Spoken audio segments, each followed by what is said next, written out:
ସାଙ୍ଗମାନେ ଆପଣମାନେ ମାର୍କେଟରୁ କିଣିକିରି ବାନାନା ଚିପ୍ସ ତ ଖାଇଥିବେ, କିନ୍ତୁ ଆଜି ମୁଁ ଘରେ ତିଆରି କରିବି କଞ୍ଚା କଦଳୀର ସାର୍କିଲ୍ ସେପ୍ର ବାନାନା ଫ୍ରାଏ।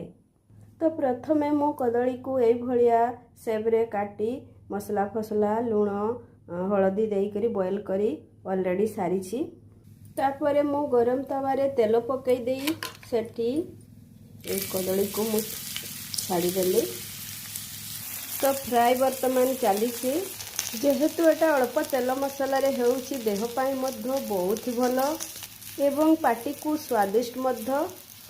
ଫ୍ରାଏ କଲାବେଳେ ଫ୍ଲେମ୍କୁ ଲୋ ଭୋଲ୍ଟେଜରେ ରଖି ଫ୍ରାଏ କଲେ ତାର ସ୍ୱାଦଟା ଅଧିକ ଆସିଥାଏ। ତ ବର୍ତ୍ତମାନ ମୋର ପ୍ରସ୍ତୁତ ହୋଇସାରିଛି ବାନାନା ଫ୍ରାଏ। ତ ଆପଣମାନେ ବି କରିକି ଏଇଭଳିଆ ମଜା ନିଅନ୍ତୁ ବର୍ଷା ପାଗରେ।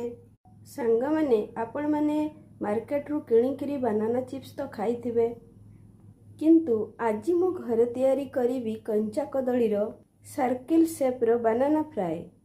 ତ ପ୍ରଥମେ ମୁଁ କଦଳୀକୁ ଏଇଭଳିଆ ସେପ୍ରେ କାଟି ମସଲା ଫସଲା ଲୁଣ ହଳଦୀ ଦେଇକରି ବଏଲ୍ କରି ଅଲରେଡ଼ି ସାରିଛି।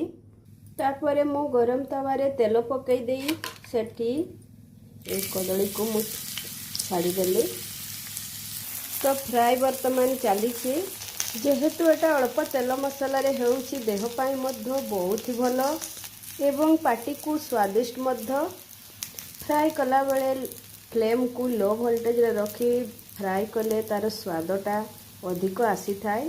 ତ ବର୍ତ୍ତମାନ ମୋର ପ୍ରସ୍ତୁତ ହୋଇସାରିଛି ବାନାନା ଫ୍ରାଏ। ତ ଆପଣମାନେ ବି କରିକି ଏଇଭଳିଆ ମଜା ନିଅନ୍ତୁ ବର୍ଷା ପାଗରେ।